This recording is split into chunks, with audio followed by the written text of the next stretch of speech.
Good morning. Today we are starting chapter number 5, class ninth, Introduction to Euclid Geometry, according to new syllabus. Okay, so in this chapter we will understand the basics of Euclid geometry, its introduction, the definition given by Euclid's, axioms and postulates given by Euclid's, etc. So let us start.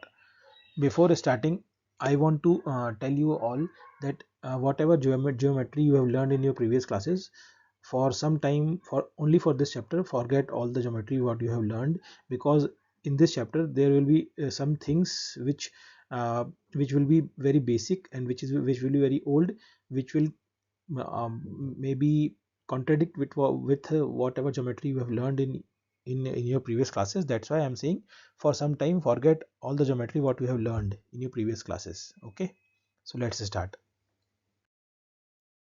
The word geometry comes from the Greek words geo, meaning earth, and meterin, meaning to measure.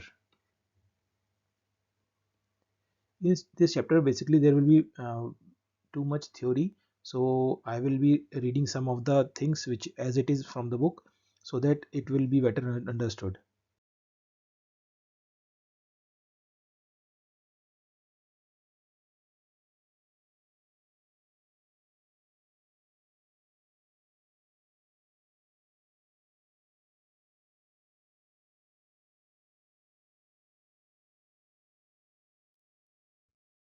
This branch of mathematics was studied in various forms in every ancient civilization, be it in Egypt, Babylonia, China, India, Greece, the Incas, etc. The people of these civilizations faced several practical problems which required the development of geometry in various ways. For example, whenever the river Nile overflowed, it wiped out the boundaries between the adjoining fields of different landowners. After such flooding, these boundaries had to be redrawn. For this purpose, the Egyptians developed a number of geometric techniques and rules for calculating simple areas and also for doing simple constructions. The knowledge of geometry was also used by them for computing volumes of granaries and for constructing canals and pyramids. They also knew the correct formula to find the volume of truncated pyramid. You know that a pyramid is a solid figure, the base of which is a triangle or a square or some other polygon, and its side faces are triangles converging to a point at the top. So truncated pyramid is basically, if you cut the pyramid from the top, the remaining part of the bottom part will be a truncated pyramid. Okay, in the Indian subcontinent, the excavations of Harappa and Mohenjo-daro, etc., show that the Indus Valley civilization made extensive use of geometry. It was a highly organized society. The cities were highly developed and very well planned. For example, the roads were parallel to each other and there was an underground drainage system. The houses had many rooms of different types. This shows that the town dwellers were skilled in mensuration and practical arithmetic. The bricks used for constructions were kiln, fired, and the ratio length, breadth, and thickness of the bricks was found to be 4:2:1. In ancient India, the Sulba Sutras were the manuals of geometrical construction. The geometry of the Vedic period originated with the construction of altars and fireplaces for performing Vedic rites. The location of the sacred fires had to be in accordance to the clearly laid down instructions about their shapes and the areas, if they were to be effective instruments. Square and circular altars were used for household rituals, while altars whose shape were combinations of rectangles, triangles, and trapeziums were required in public worship. The Sri Yantra, given in Atharvaveda, consists of 9 interwoven isosceles triangles. These triangles are arranged in such a way that they produce 43 subsidiary triangles. Though accurate geometric methods were used for the constructions of altars, the principle behind them were not discussed. These examples show that geometry was being developed and applied everywhere in the world, but this was happening in an unsystematic manner. What is interesting about these development of geometry in the ancient world is that they were passed on from one generation to the next, either orally or through palm leaf messages, or by other ways. Also, we find that in some civilizations like Babylonia, geometry remained a very practical oriented discipline, as was the case in India and Rome. The geometry developed by Egyptians mainly consisted of the statements of results. There were no general rules of the procedure.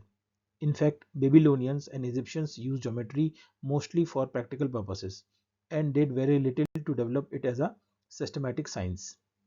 But in civilizations like Greece, the emphasis was on the reasoning behind why certain constructions work. The Greeks were interested in establishing the truth of the statement they discovered using deductive reasoning. A Greek mathematician, Thales, is credited with giving the first known proof. This proof was the statement that a circle is bisected by its diameter. One of the Thales' most famous pupils was Pythagoras, whom you have heard about. Pythagoras and his group discovered many geometric properties and developed the theory of geometry to a great extent. This process continued till 300 BCE. At that time, Euclid, a teacher of mathematics in Alexandria in Egypt, collected all the known work and arranged it in his famous treatise called the Elements. He divided the elements into 13 chapters, each called a book. These books influenced the whole world's understanding of geometry for the generations to come.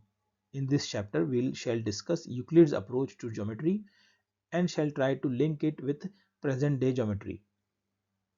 So that is why I said forget about the geometry what you have learned in your previous classes, because the Euclid's approach will be very old, so it may contradict with your current knowledge of geometry, because what you are learning now is the past of geometry, is the introduction of geometry.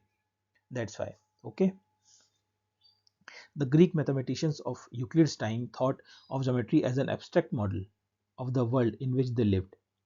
The notions of point, line, plane, and so on were derived from what was seen around them. From studies of the space and solids in the space around them, a solid has shape, size, position, and can be moved from one place to another. Its boundaries are called surfaces. So let us understand. This is our solid.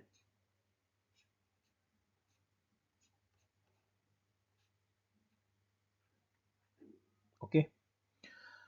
What Euclid is saying, the solid has shape, size, and position and can be moved from one place to another. Its boundaries are called surfaces. This is the boundary of a solid. Okay, so these are called surfaces. Okay, they separate one part of the space from another. If you see here, uh, here it is air and here it is solid part. So the boundaries separate one part of the space from another, and they said to have no thickness. These surfaces have no thickness. Okay, the boundaries of surfaces are curves. Boundaries of surfaces are called curves. Okay, or straight line. Why these two things? This whole part is called curves, and these are the boundaries also of the surface. These are called straight lines. If you see, this is also solid figure. These are called curves. Okay. Consider the three steps from solid to point. In each step, we lose one extension, also called a dimension. So a solid has three dimensions. A surface has two. So a solid figure, for example, sphere, for example, cube, has three dimensions. which we all know from the current geometry also, that they have three dimensions: length, breadth, and thickness. Okay, a surface has two. A surface like square, circle has two dimensions. Okay, and a line has one and point has none. Line has one dimension because it has only length or it has only breadth. It does not have two dimensions. And point has none, no dimension, because it is a point. Neither it has length, neither it has breadth. Euclid summarized this statement as definitions. He began his exposition by listing 23 definitions in Book 1 of the Elements. A few of them are given below. Let us understand these definitions. Number 1. A point is that which has no part. This is the first definition. A point is that which has no part. What does it mean? No part means neither it has length, neither it has breadth, neither it has thickness. So a point is something which has no part. Okay. Second, a line is breadthless length. A line is breadthless length. Okay. What does it mean? If you draw a line like this, it will be endless length, but there is no thickness to it. So it will be breadthless length.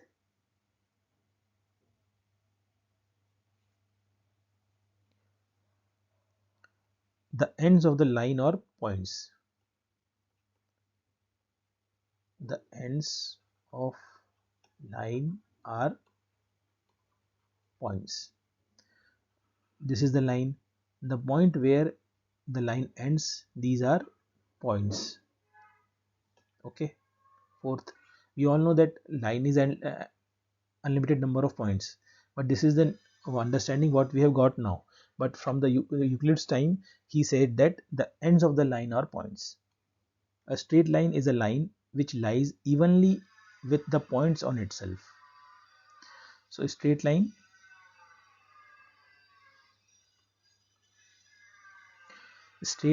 is a line which lies evenly with the points on itself. Okay, like this. A surface is that which has length and breadth only. So a surface has length and breadth only. A surface is that which has length and breadth only. The edges of the surface are lines.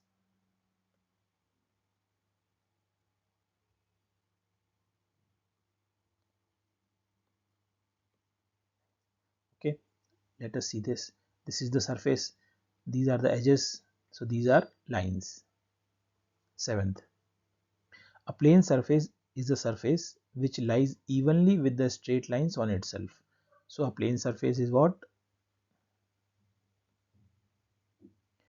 Is a surface which lies evenly with the straight lines on itself, like this. Okay, if you carefully study these definitions, you find that some of the terms like part, breadth, length, evenly, etc. need to be further explained clearly. For example, consider his definition of a point. In his definition, a part needs to be defined. Suppose if you define a part to be that which occupies area, again an area has to be defined. So to define one thing, you need to define many other things, and you may get a long chain of definitions without an end. For such reasons, mathematicians agree to leave some geometric terms undefined.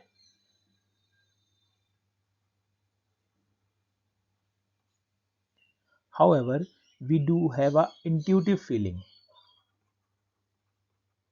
What they are saying that when you want to define certain thing, there will be things which is used to define that uh, definition, which you have to define further, and you can go on defining things which you are using to define one thing. Okay, like in the definition of a point, the definition of point says a point is that which has no part.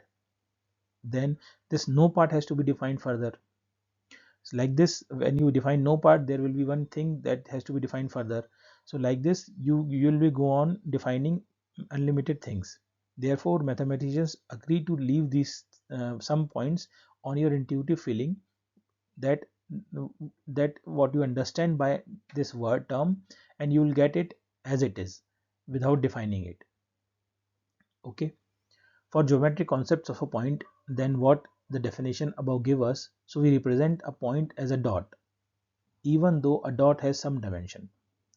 The similar problem arises in definition 2 above, since it refers to breadth and length, neither of which has been defined, because of which a few terms are kept undefined. While developing any course of study, so in geometry we take a point, a line and a plane as undefined terms. The only thing that is that we represent them intuitively or explain them with the help of physical models. Starting with his definitions, Euclid assumed certain properties which were not to be proved. These assumptions are actually obvious universal truths. So what did he do? He assumed some properties,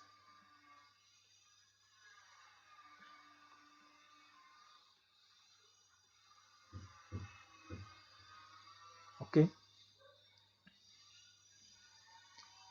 which were not proved. Okay, since they were not proved and they are assumed, they are considered as obvious universal truths. Okay, he divided them into two types. So these properties or obvious universal truths are divided into two types. One are called axioms and others are called postulates. He used the term postulate for the assumptions that were specific to geometry. So these postulates were assumptions which are specific to geometry. Common notions, on the other hand, were assumptions used throughout the mathematics and are not specifically linked to geometry, are called axioms. These are common notions,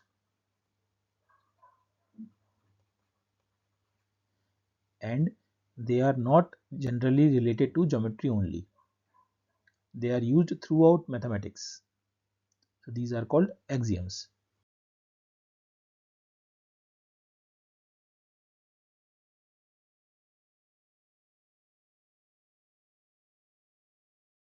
Not in his order are given below.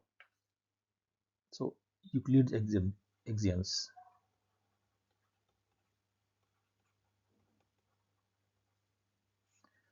First, things which are equal to the same things are equal to one another. What he says? Things which are equal to the same thing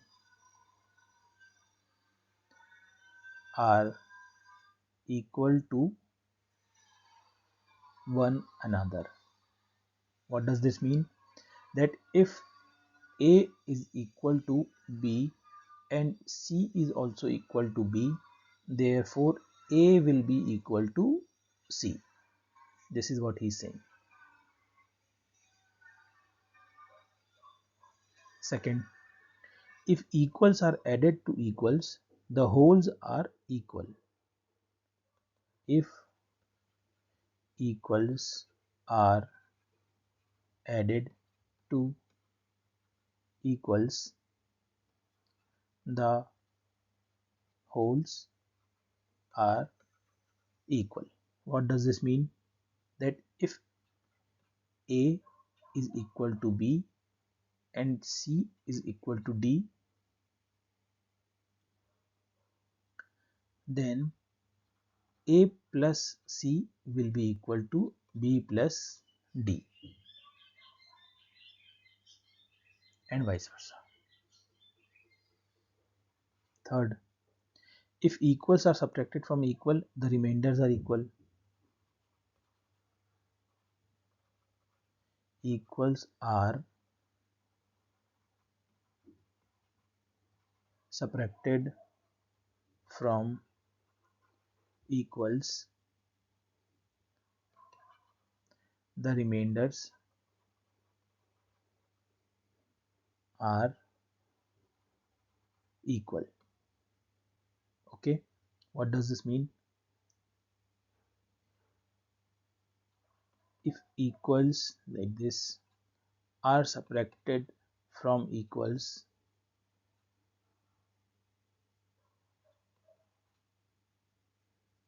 the remainders of A minus C will be equal to remainders of B minus D. Fourth, things which coincide with one another are equal to one another. Things which are coincides with one another are equal to one another. Okay, let us consider this as a square and this is also a square. If both these squares coincide with one another like this, if you put one square over other, and if it coincides with one another, then they are called equal. Fifth, the whole is greater than the part.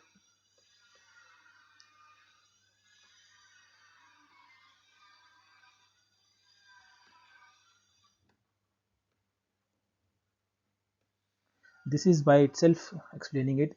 The whole part is always will be greater than the part. Sixth, things which are double of the same things are equal to one another. Things which are double of the same things are equal to one another. Okay, let us consider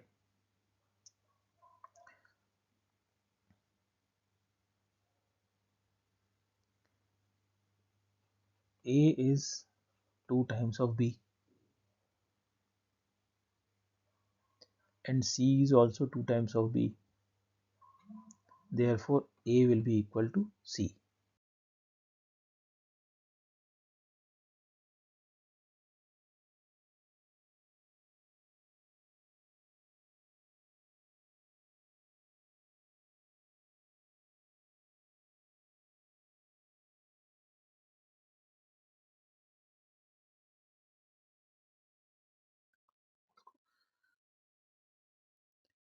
Things which are halves of the same things are equal to one another. Seventh, things which are halves of same thing are equal one another. Okay, so if A is equal to 1 by 2B and C is equal to 1 over 2B, So A equal to C. These common notions refers to the magnitude of some kind. The first common notion could be applied to plane figures. For example, if an area of triangles equals to the area of rectangle and the area of rectangles equal to the area of a square, then the area of triangles also equals to the area of a square. Magnitude of the same kind can be compared and added, but the magnitudes of different kinds cannot be compared. For example, a line cannot be compared to the rectangle, nor an angle can be compared to a pentagon. The fourth axiom given above seems to say that if two things are identical, then they are equal. In other words, everything equals itself. It is just a justification of the principle of superposition. Axiom 5 gives us the definition of greater than. For example, if a quantity B is a part of another quantity A, then A can be written as the sum of B and some other quantity C. Symbolically, A is greater than B. Means that there is some C that is equal to A equal to B plus C. Now let us discuss Euclid's 5 postulates. So Euclid's 5 postulates.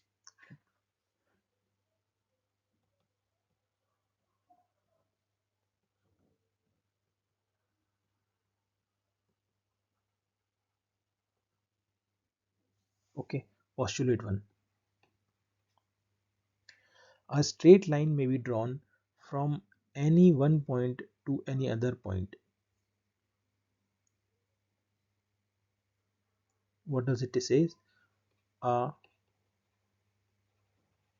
straight line may be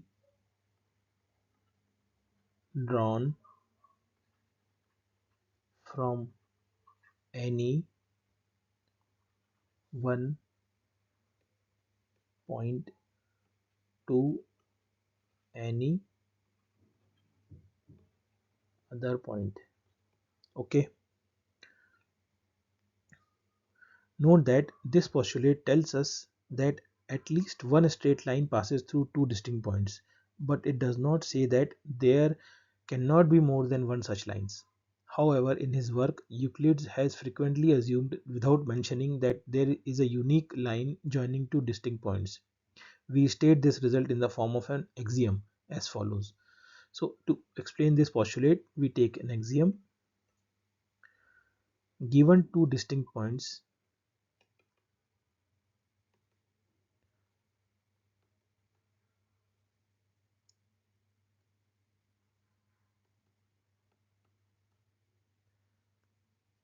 there is a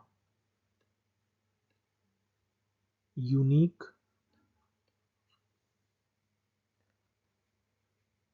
line that passes through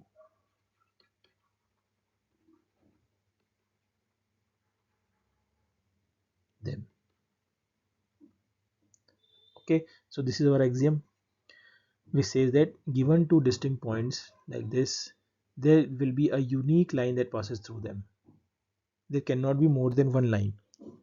How many lines passing through point P also pass through point Q? Consider 2 points P and Q.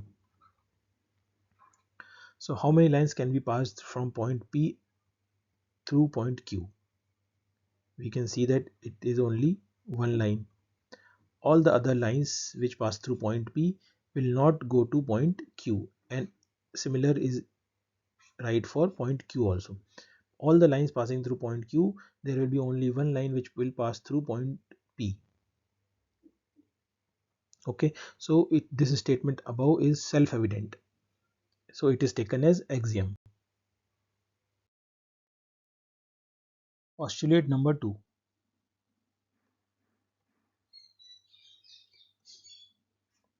So postulate number 2 says a terminated line can be produced indefinitely.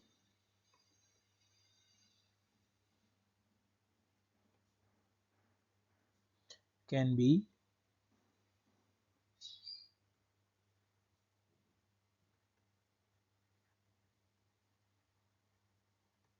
produced indefinitely. Now let us see. This is a terminated line and it can be produced indefinitely. So we call a line segment a terminated line. Nowadays we call a terminated line as a line segment. So according to the present day terms, the second postulate says that the line segment can be extended on the either side to form a line. Okay. Postulate number 3. A circle can be drawn with any center and any radius. Circle can be drawn with any center and any radius. So this doesn't need any explanation.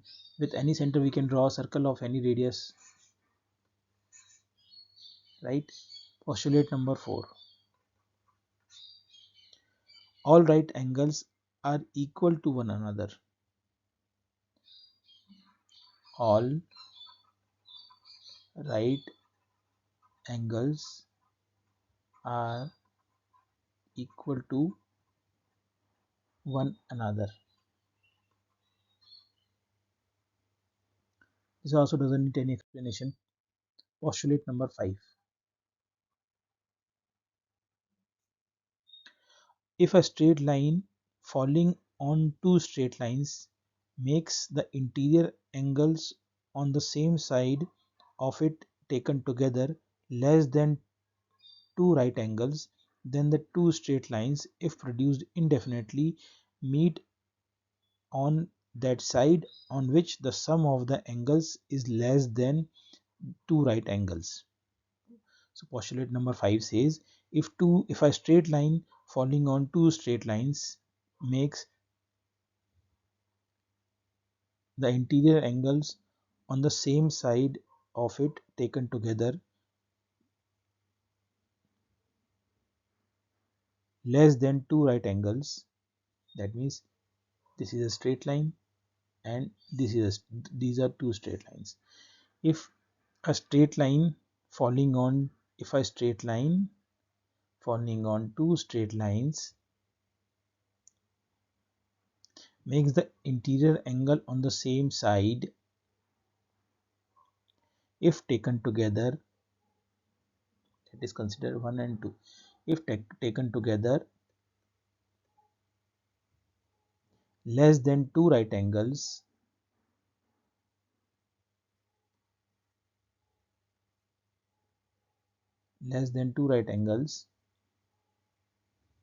then the two straight lines, if produced indefinitely, meet on that side on which the sum of the angle is less than two right angles.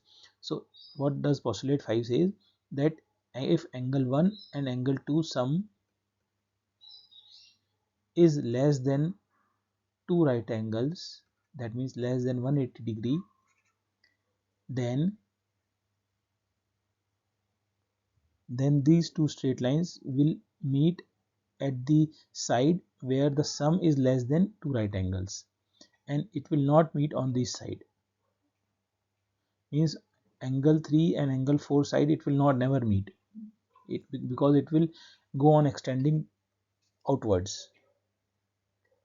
Okay, so it will always meet on the side where the sum is less than two right angles.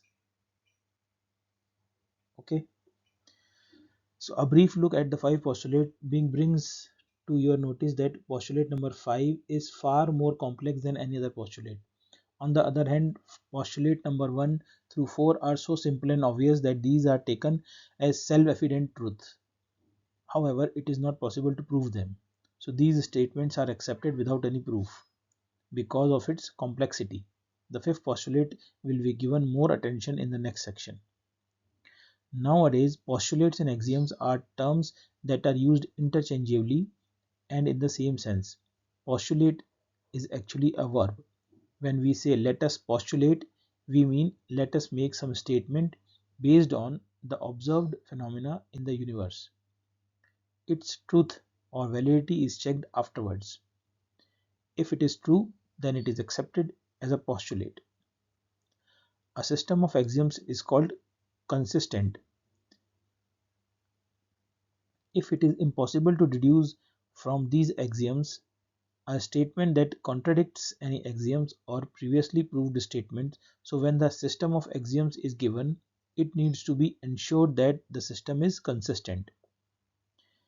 After Euclid stated his postulates and axioms, he used them to prove other results. Then using these results, he proved some more results by applying deductive reasoning. The statements that were proved are called propositions or theorems. Euclid deduced 465 propositions in a logical chain using his axioms, postulates, definitions, and theorems proved earlier in the chain. In the next few chapters on geometry, you will be using these axioms to prove some theorems. Now let us see in the following example how Euclid used his axioms and postulates for proving some of his results. Example number 1.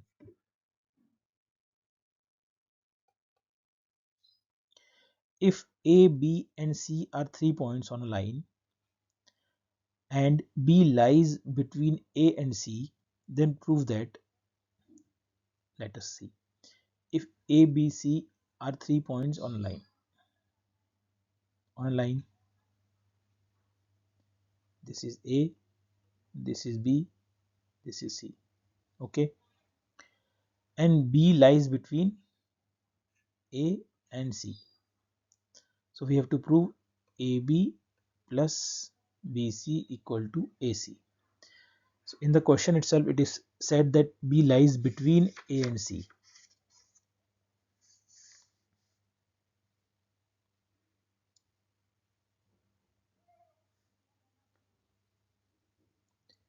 Therefore, AC coincides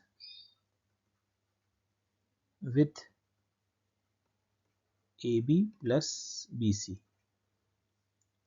Also, Euclid's axiom number 4 says that things which coincide with one another are equal to one another. So it can be deduced that AB plus BC equal to AC. Note that in this solution, it has been assumed that there is a unique line passing through the 2 points. Okay.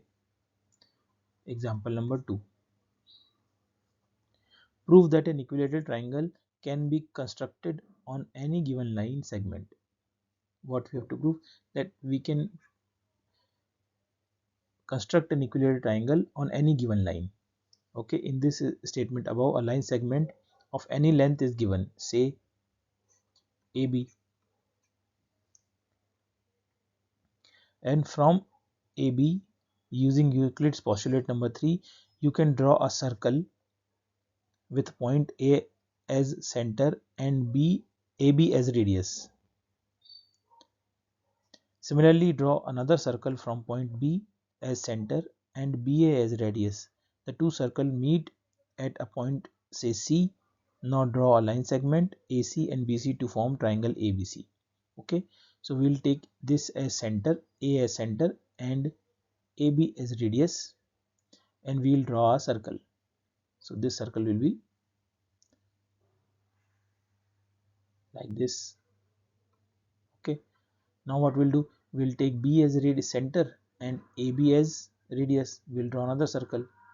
So what will be this?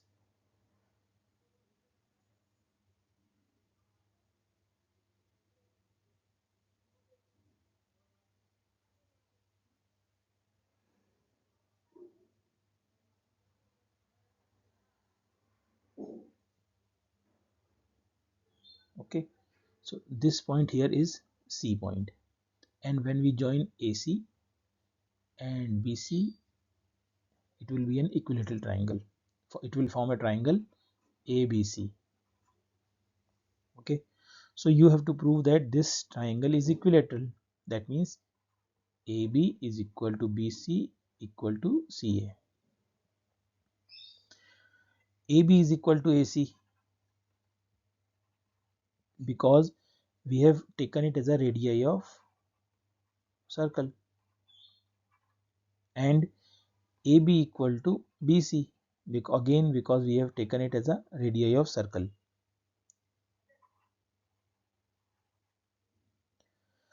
From these two facts and Euclid's axiom that things which are equal to the same things are equal to one another, you can conclude that AB is equal to BC equal to CA. So triangle ABC is an equilateral triangle. Here Euclid has assumed without mentioning anywhere that the two circles drawn on for the center A and B will meet each other at a point. Now we prove a theorem which is frequently used in different results.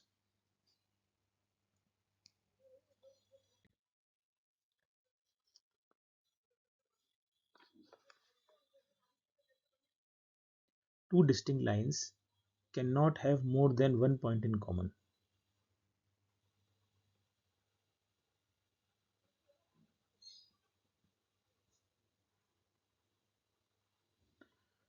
Cannot have more than one point in common. Here we are given two lines, line L and line M.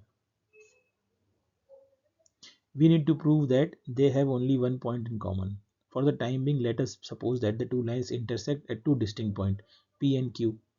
So you have two lines passing through two distinct points, P and Q. But this assumption clashes with the axiom that only one line can pass through two distinct points. So the assumption that we started with, that two lines can pass through two distinct points, is wrong. From this we can conclude that we are forced to conclude that two distinct lines cannot have more than one point in common. Okay.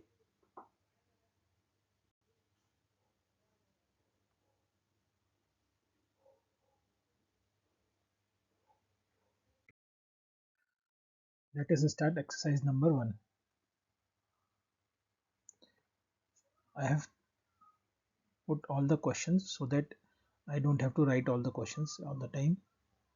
Question number 1. Which of the following statements are true and which are false? Give reasons for your answer. Question number 1. Only one line can pass through a single point. This is false, because from a single point there can be infinitely many number of lines which can pass through a single point. Therefore this statement is false. Second, there are infinite number of lines which pass through two distinct points. This is again false,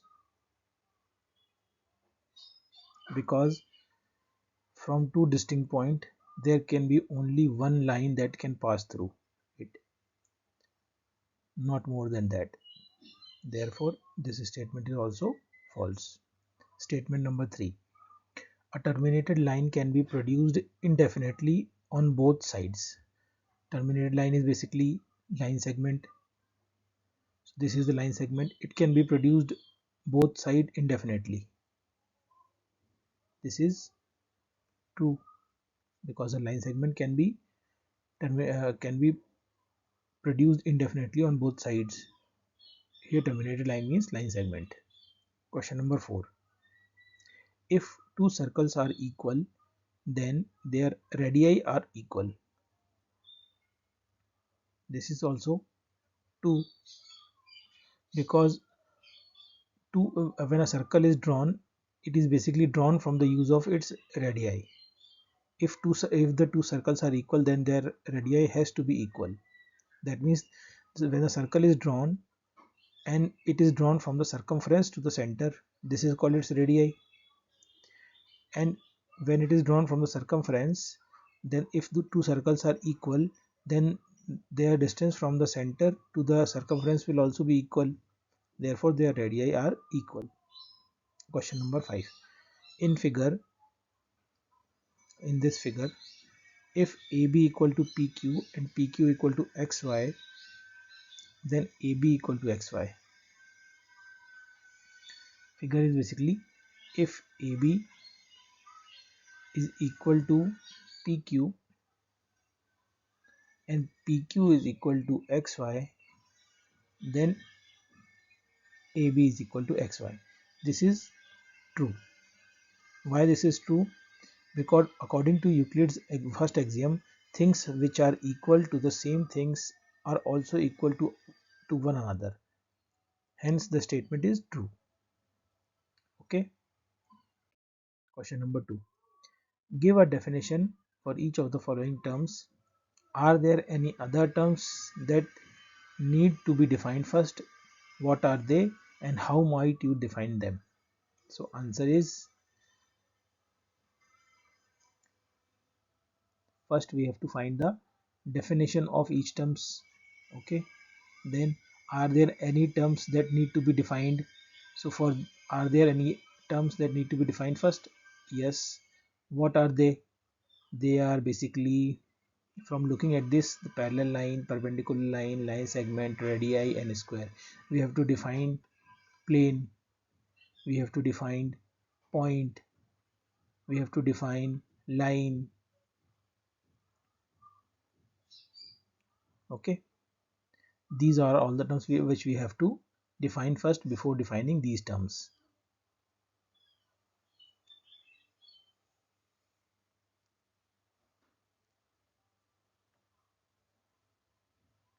So what is plane? Plane is basically surfaces in which geometric figures can be drawn on the surface which lies evenly with a straight line on it. Okay, what is point? Point is breathless, length and breathless object. Line, a collection of points that has only length and no breadth, is known as a line. It can be extended in both directions. A line is breadthless length. A point is a dimensionless dot which is drawn on a plane surface. Okay, so these are the terms which we need to define first before defining these.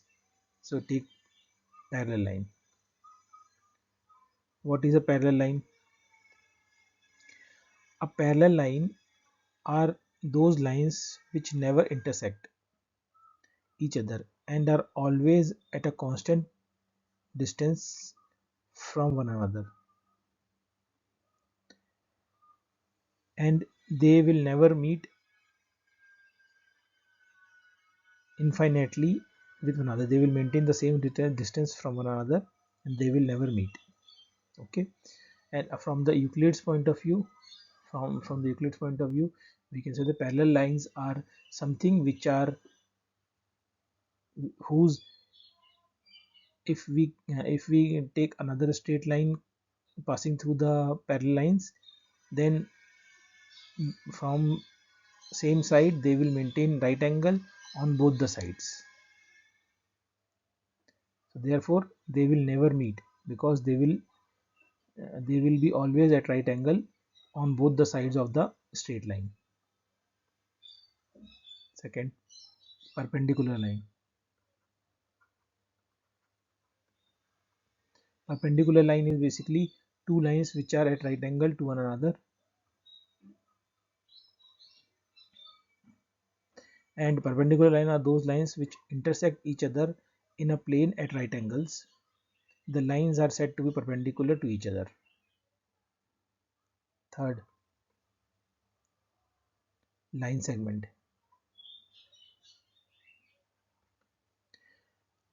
Line segment is something which cannot be extended further, a line that cannot be extended further, and which will have two endpoints, or it is also called a truncated line.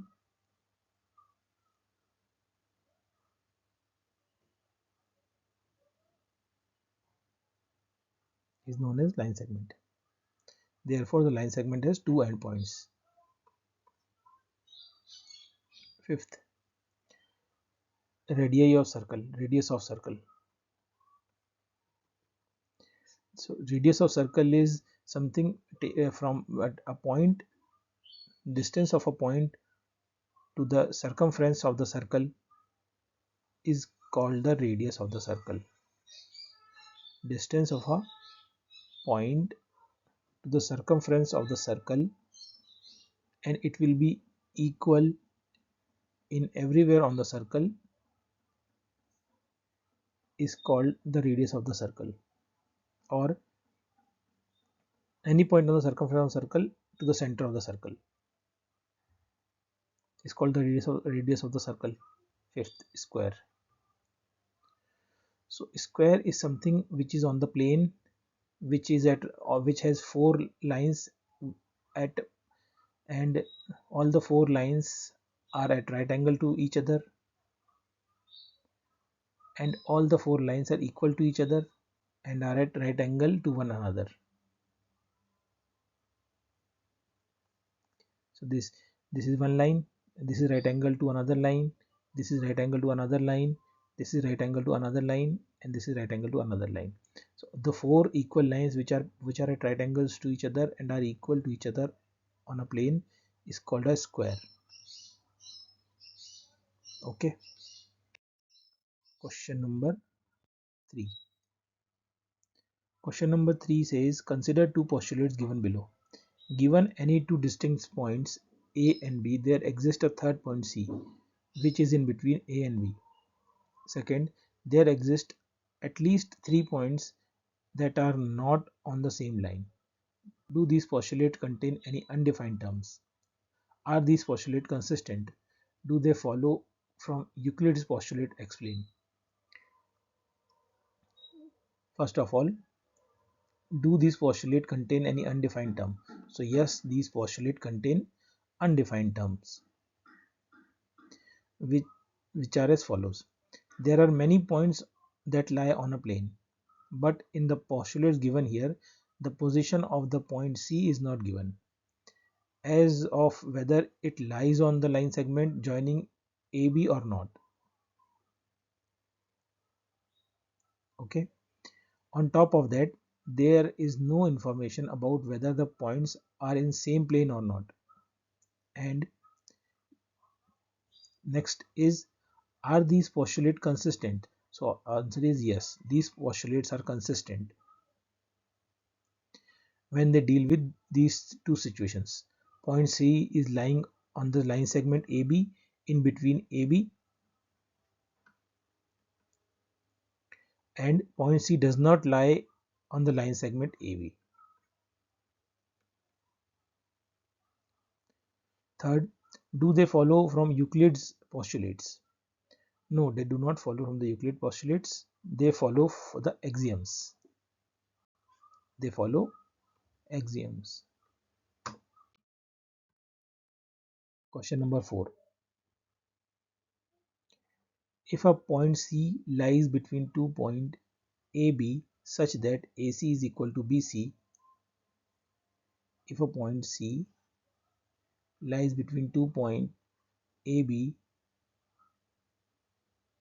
such that AC is equal to BC, then prove that AC is equal to half of AB. Okay, this is what we have to do.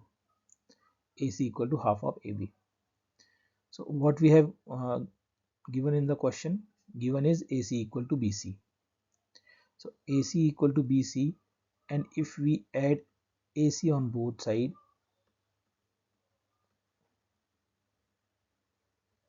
we will get AC plus AC is equal to AC plus BC. And we all know 2AC is equal to AC plus BC is here. AC plus BC is AB. Therefore, AC is equal to 1 by 2 AB. Proved.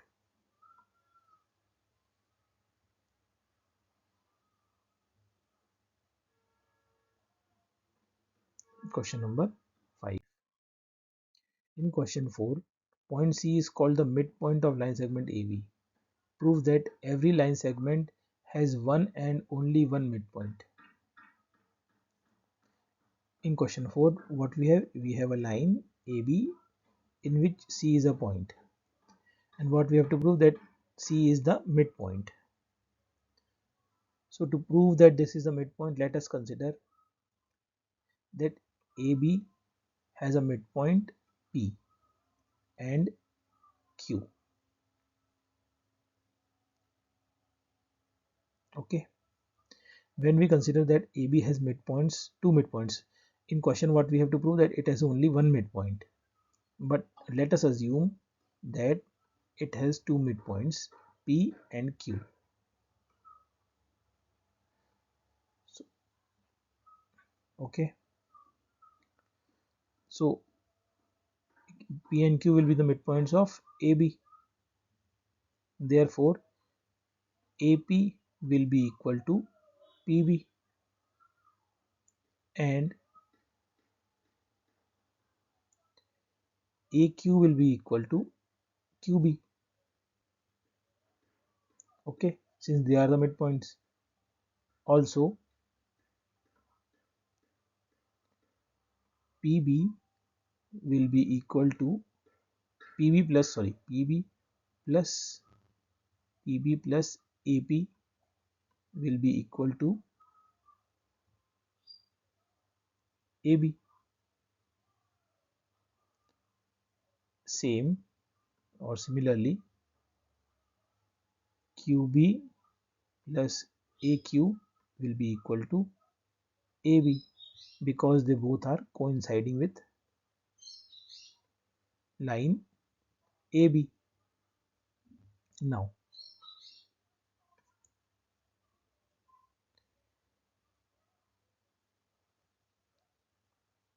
if we add AP on both sides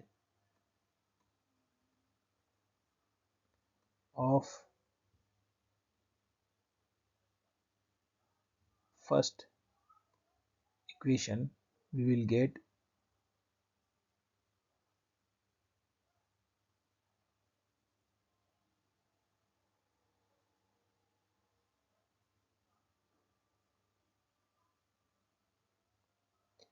AP plus AP is equal to AP plus PB. That means 2AP is equal to AP plus PB is AB. Similarly, 2AQ, if we add AQ on both sides, if we add AQ on both sides on equation this one, so we will get AQ plus AQ is equal to QB plus AQ. So we'll get 2AQ is equal to AB.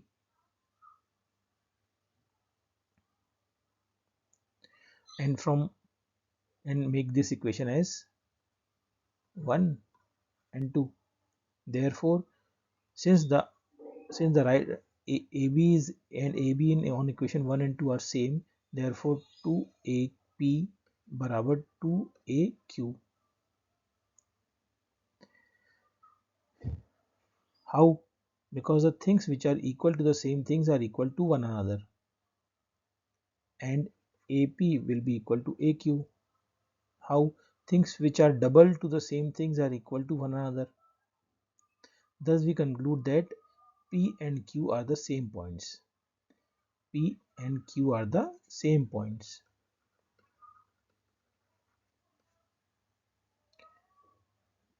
But this contradicts with our assumptions that P and Q both are the midpoints both of AB. Since it contradicts with our assumptions that P and Q are both are the midpoints, therefore our assumption is false, and P and Q must coincide with one another, and that will make a single midpoint of AB. Okay. Question number 6. In figure,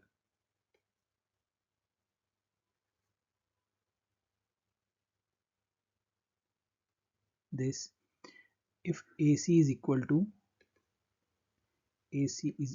BD, then proof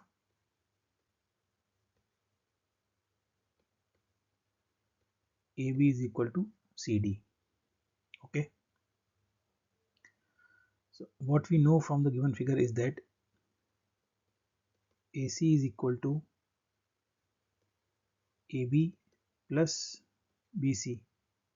and BD is equal to BC plus CD. So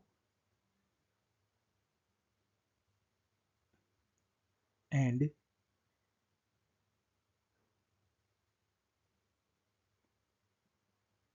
we already know that AC is equal to BD. Therefore,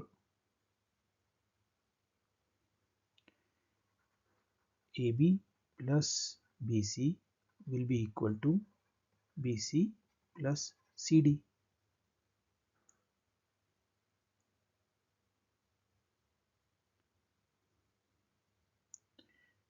And we know that from according to the Euclid's axiom that when equals are subtracted from the equals, the remainders are also equal from the Euclid's axiom. When the equals are subtracted from the equals, the remainders are equals. Therefore, AB will be equal to CD, and we subtract BC from both sides. That means AB plus BC minus BC is equal to BC plus CD minus BC. Therefore, AB will be equal to CD. Hence, proved. Question number 7.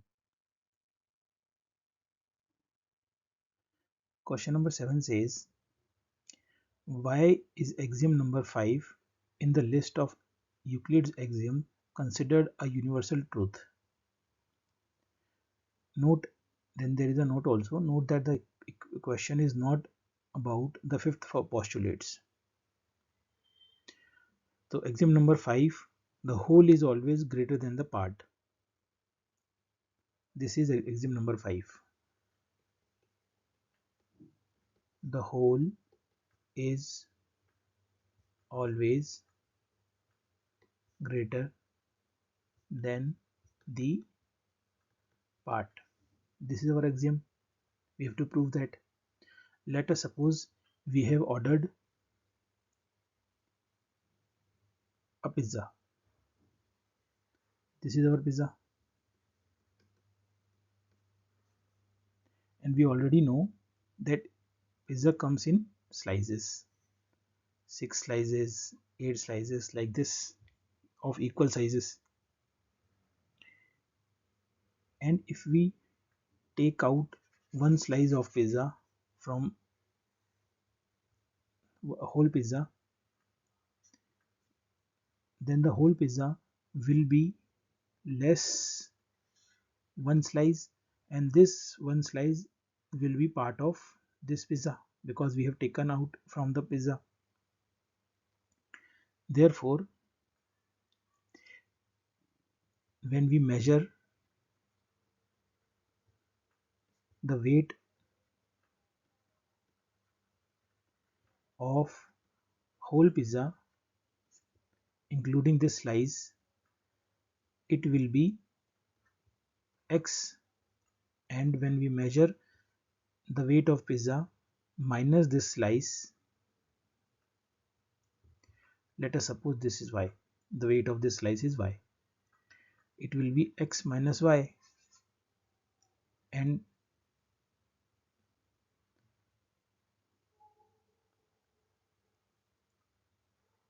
whole pizza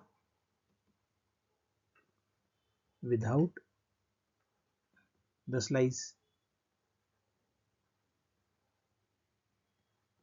x minus y, and with the slice it is x. So if you remove this slice from the pizza, it will become x minus y, and if you add this slice in the pizza, it will become x. Say x minus y plus y equal to x, which is equal to the whole pizza. Therefore, we can say the whole is always greater than the part.